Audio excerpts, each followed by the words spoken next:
ભારત પાકિસ્તાન વચ્ચેના સતત તણાવ વચ્ચે સેનાની ત્રણેય પાંખ દ્વારા કરવામાં આવેલી કાર્યવાહી અંગે પ્રેસ કોન્ફરન્સ કરવામાં આવતી હોય છે અને માહિતી અપાઈ રહી છે।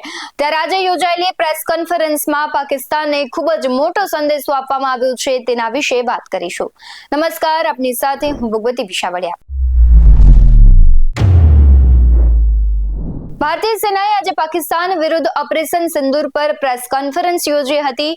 આર્મી તરફથી DGMO lieutenant general Rajiv Dai, navy તરફથી વાઇસ એડમિરલ AN પ્રમોદ અને એરફોર્સ તરફથી એર માર્શલ અવધેશ કુમાર ભારતીએ ઓપરેશન સિંદૂર વિશે માહિતી આપી હતી। એર માર્શલ ભારતીએ કહ્યું કે અમારી લડાઈ આતંકવાદીઓ સાથે છે, અમારી લડાઈ પાકિસ્તાની સૈન્ય સાથે નથી। પાકિસ્તાની સૈન્યએ આતંકવાદીઓને ટેકો આપ્યો હતો, તેથી અમે તેનો જવાબ આપ્યો છે। આ પહેલા રવિવારે સાંજે 6:30 વાગ્યે આ જ અધિકારીઓએ 1 કલાક અને 10 મિનિટ સુધી પ્રેસ કોન્ફરન્સ કરી હતી। 10 મેના રોજ સાંજે 5 વાગ્યે ભારત અને પાકિસ્તાન વચ્ચે યુદ્ધ વિરામની જાહેરાત કરવામાં પણ આવી હતી અને તે અંગે પણ પ્રેસ કોન્ફરન્સ થઈ હતી। એર માર્શલ ભારતીએ કહ્યું છે કે જેમ ગઈકાલે કહ્યું, ત્યાં જેટલા જહાજો હતા, કેવા પ્રકારનું યુદ્ધ થયું હતું, આ ટેકનિકલ વિગતોના પ્રશ્નો છે, એ ડિટેલમાં નહીં કહી શકાય ને આ લડાઈ આ ફોર્મેટમાં થવાની હતી। હવે પછીના દરેક યુદ્ધ અલગ અલગ રીતે લડાશે, દરેક લડાઈ સરખી નથી હોતી, આપણે ફક્ત તેમનામાંથી આગળ રહેવાનું હોય છે।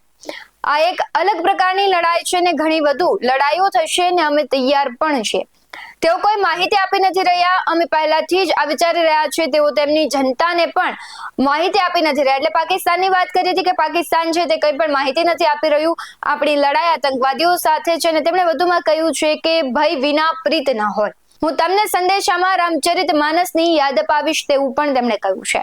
એર માર્શલ ભારતીએ કહ્યું છે કે અમારી લડાઈ આતંકીઓ સામે છે, પરંતુ અફસોસની વાત એ છે કે પાકિસ્તાનને તે લડાઈને તેમની સામેની લડાઈ તરીકે માની લીધી છે અને અમને જવાબી કાર્યવાહી માટે તે મજબૂર કરી રહ્યું છે।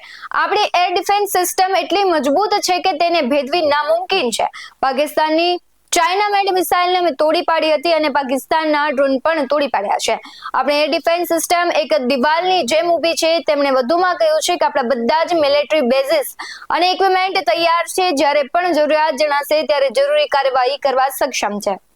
ડીજીએમઓ રાજીવ દઈએ કહ્યું છે કે આતંકવાદીઓએ હવે નિર્દોષ નાગરિકોને શિકાર બનાવવાનો ટ્રેન્ડ અપનાવ્યો છે, જેને નાથવા માટે અમે જે કંઈ પણ કરવું પડશે તેના વિશે કરીશું અને તમને ગઈકાલે જણાવી અમે ચૂક્યા છે કે શું કરવાના છે। તેમણે કહ્યું છે કે અમે સરહદ પાર કર્યા વિના હુમલા કર્યા, અમે પાકિસ્તાની મિસાઇલો તોડી પાડી, તેઓ આપણા હવાઈ સંરક્ષણ ગ્રીડમાં પ્રવેશી શક્યા નહીં, અમે આતંકવાદીઓ પર ચોક્કસ હુમલા પણ કર્યા। ત્યારે લેફ્ટનન્ટ ડાએ કહ્યું છે કે 9 ને 10 મેની રાત્રે પાકિસ્તાન વાયુસેના દ્વારા અમારી હવાઈ ટીમ અને લોજિસ્ટિક સ્થાપના પર હુમલો કરવામાં આવ્યો હતો। પાકિસ્તાને જે હુમલા કર્યા તે આપણી મજબૂત એર ડિફેન્સને કારણે નિષ્ફળ રહ્યા છે અને તે કોઈ જ નુકસાન પહોંચાડી શક્યા નથી। કોઈ મોકો નહોતો કે પાકિસ્તાન આપણી સુરક્ષા પ્રણાલીને ભેદી શકે। આપણી એરફિલ્ડ દરેક પ્રકારની ઓપરેશનલ છે, ત્યારે પાકિસ્તાની હુમલાની કોશિશો પણ એટલે જ નિષ્ફળ જઈ રહી છે। જે પ્રમાણે પાકિસ્તાન કાર્યવાહી કરી રહ્યું છે તેના માટે ભારતની ત્રણેય પાંખ છે તે સજ્જ છે, તેના વિશે માહિતી આપવામાં આવી છે। ત્યારે હવે આગળ જોવું રહ્યું કે શું થાય। આવા જ વધુ અહેવાલો સાથે ફરી મળતા રહીશું। તમે અમારી YouTube ચેનલને સબસ્ક્રાઇબ કરવાનું, અમને Facebook અને Instagram પર ફોલો કરવાનું ભૂલશો નહીં। બાકી નવી અપડેટ્સ મેળવવા માટે આપ જોતા રહો BS9 TV ન્યૂઝ। નમસ્કાર।